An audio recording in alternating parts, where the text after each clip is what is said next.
I was talking to people about before this happened was that 2020, like, that's kind of a reset. Like, it's the start of a new decade. You feel me? It's the start of a new revolution. 100 years ago, this is the year that women got the right to vote. I think this is the year of Prohibition. It was the start of the Harlem Renaissance. Like, this year has a lot of energy as far as what's going to happen in the next 60, 70 years actually. So something like a global pandemic, something like this, like, it's not even necessarily that I expected it, but it's more so like I'm not surprised. Like, something was about to happen, and now we know what it is, and so now it's going to be like it's an adjustment. It's a left, it's a right. It's about how you're about to go around the problem because they've shut down the streets, so you cannot go through anymore. It's finding your way out of no way, and I think that's how people are going to react, or that's how I hope people are going to react. I hope people are going to find the positive in this instead of living in what could be a negative situation if you allow it to be. Definitely. Y'all put me on the spot, so I'm going to do like a really short poem. Is that cool? That's cool. I got to find it.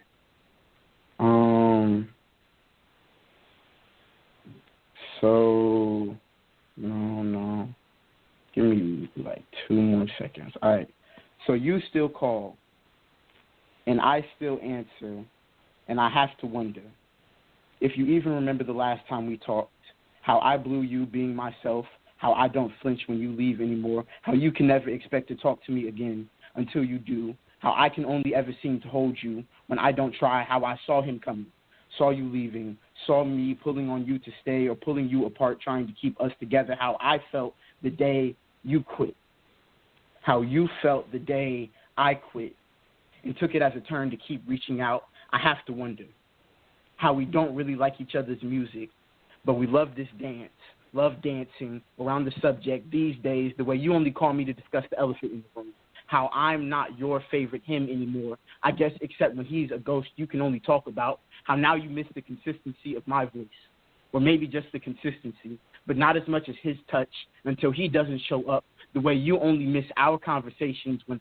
I stop trying to have them, but even in your dreams, I'm still the solution to the problems they can't solve, and I guess I've always been your handyman, made myself home enough to keep your problems at bay, but baby, you've been letting another man live in you, and you don't seem to wonder where that leaves me, a homeless home, or an addicted rehab, or your favorite hero complex to victim for, a halfway house for your wayward soul, a fixer-upper that you quit on until you need someone who won't quit on you, but I tried to quit on this after you did, and I did for a while until you call. But before I answer, I have to wonder. That sounds right.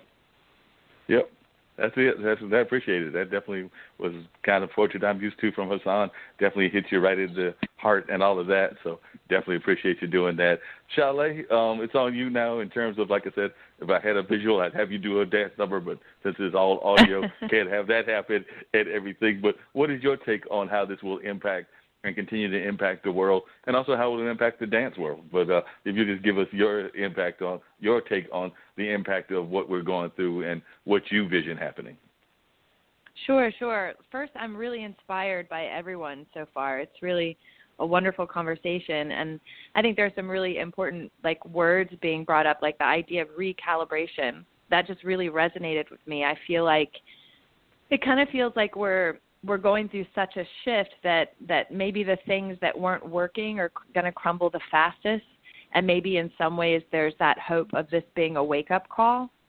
I do feel like there is going to be a shift of focus, hopefully, to local businesses and how important it is. Mm-hmm. And I feel like at the exact same time, there's going to be almost like more of a sense of global community, because if the online resources and the live streaming continues, like I think about my young career was, after I left New York, I traveled the world to try to access things that I couldn't access on my computer at that time. And now I see all of this information, these resources just expanding exponentially, and you can, virtually head to Japan or to Israel or to Belgium, several of the places I spent a lot of time, and have access to kind of some of the most innovative things happening in the dance world today. And right now, because of the pandemic, a lot of these resources are being offered for free or donation-based because there isn't necessarily a streaming platform accessible yet enough for artists that is about really generating a revenue stream. It's really still about staying connected and sharing information. So I do feel that there is going to be something, I don't know, life is asking something new of us, and I don't think that's necessarily a bad thing. I think that obviously we want to feel that as communities and as countries and as nations that we're really focused on the well-being of others. And obviously dance is a big part of that, a big part of why I do that whole sense of wellness, and the movement language that my company does, which kind of makes me also think about, I get calls from time to time from people who would have loved to have taken a dance class but don't have access to transportation. So I think about how can we keep this possibility available for people that don't have transportation, or people who are outside of the area to stay connected with the movement form that they love from us. And I think about that there's a sense of accessibility happening right now. And I hope that the things that are working now will continue because, like you said, there is a crisis mentality. There is that sense of people rushing for solutions and, positive things happening, like some of our environmental health coming back, and reducing our carbon footprint. But will that just disappear when life goes back to normal? I have a feeling people don't want it to go back to normal. I have the feeling that, some people do, but I have the feeling, especially in the dance world, that there's a sense of let's keep what is working here and let's change the things that weren't, and let's keep growing through this. I think that I feel hopeful in the midst of the devastation, that possibly we can put some new infrastructures in place that will benefit more people and be more focused on well-being. I got two questions. One of them will throw back to everybody, but first I want to hear Marco's answer as to his take on what's going to happen with the rest of the world. And then the question is somewhat directed to Shali and Hassan, and it's based on something that somebody has told me a long time ago, and I might put Mike and even my co-host Dean on the spotlight when I ask the question. But the question to you, Marco, is what is your thought about what's going to happen with the world as we move into a new direction, the post-COVID era, whenever that might be? Yeah. Well, Mark, following Charlie and Hassan and Mike, these are three tough acts to follow. So, I don't know how original I can be, but maybe I can aggregate a little bit of what I've heard. And the positive message from all three of you makes me feel of a moment of self-empowerment. And Mark, I think you're right. I was there on 9/11. I lost a dear friend on the first flight. And there was a sense of camaraderie, and we're in it together, and brotherhood. And that vanished way too quickly. So I agree with what Hassan and others said, that this is different. By the way, Hassan, you are one powerful artist. I was blown away by what you shared, and I'd like to learn more about it and hear more. You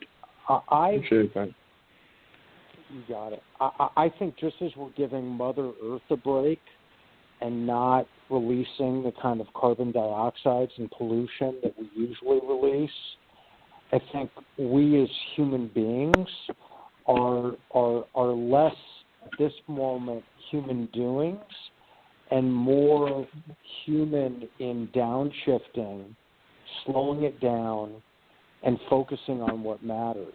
I can tell you, I didn't start meditating until a couple years ago after going through a tough time. And everyone told me, oh, you should meditate, you must meditate. Well, shoulds and musts don't really work that much.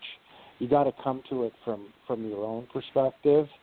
And I've coupled that over the last couple months of COVID-19 with taking some wisdom from a 12-step program. And I just share, part of it is anonymity, right? But there's wisdom that needs to be spread and shared. And there are two thoughts that I'd like to express that I've learned from these programs. And one is putting yourself first is not selfish. Putting yourself first is not selfish. It took me decades to learn that lesson. And I was people-pleasing, client service for so much of my life. And I think COVID-19, not in a selfish way, but often in an other-focused way that Charlie was saying. By the way, Charlie, did you ever visit the Batsheva Dance Company in Israel? I did, actually. I studied with them. I bet you did. Yeah, we should talk about that offline. I'm familiar with them. Awesome. That's awesome. But thinking about the other, but also thinking about ourselves. And I think the panel and all of you are mission-driven, and in my lexicon, messianic about what we're doing, that we have a purpose, we have a passion, we see the clock is ticking, but unfortunately a lot of people don't. Most people don't. They see work as drudgery, as punching in and punching out, necessary, just let me get through the day. A lot of people are burnt out, right? And I think that the energy that we all have for what we do, hopefully stuff like that can be contagious. And I'll share one other adage that I've learned from 12-step programs. And I said this once to a group of people, and I got a little flack from it, curious what you guys think, and it's a little extreme, but it kind of gets to what Hassan was saying. And the saying goes, there are no victims, only volunteers. What you were talking about, Hassan, about your own perception, how you create your own reality. Yes, a lot of us have such a tough road to hoe. And maybe you remember this, Mark, but I'm a mentor to a young African-American man named Maurice Reed Jr., who was in the Bloods in Bed-Stuy before people were moving to Bed-Stuy and got caught up in the juvenile justice system. Long story short, he graduated with honors from NYU and has worked at many tech companies and is an absolute superstar. And it's like, he could have played, say, feel sorry for himself. He never felt sorry for himself. This kid is amazing. And I just think, I hope that people get more resilient, more resourceful, more creative, and more able to love one another and also get what we want out of the short time we have here on planet Earth. So that's my spiel. I appreciate that. Now, the question I had to ask both Charlie and Hassan, and I've heard this from two different folks, and this is where I'm going to put Mike and Dean and maybe even you, Marco, on the spotlight, is I've had friends of mine that tell me, like I said, I mentioned that I did the online dance party thing with Daybreakers, and I'm not claiming to be a great dancer. As a matter of fact, I think I have 2 left feet. But I've heard this concept that everybody actually is a good dancer. Everybody can be a great dancer. I don't know if I necessarily believe that. The same with spoken word, that everybody has a poem in them. So my question to you, Charlie, and then I'm going to throw it to Hassan on the spoken word side, is do you believe that? Do you think that everybody does have some dance in them, or are there folks like me that have, in my mind, 2 left feet, and maybe Mike thinks he's got 2 left feet, and maybe Dean thinks he's got 2 left feet, and the same with Marco. I'm not going to put words in their mouth. They can tell me if they think that they actually got suave moves or not. I'm going to pull y'all all into my Chaga classes now. I don't think. Yes, I do. I really do. I really do believe everyone is a dancer. If you enjoy moving, that can be in your mind's eye on a molecular level. It can be physical. There's a lot of different layers that movement happens in. It can be just because you enjoy music, and that's kind of how we teach. I also feel like really I value the fact that a lot of dance forms require a lot of athleticism and training. But beyond that, in my own career, what I value more is great teachers, which just teach you how to that give you that key to open yourself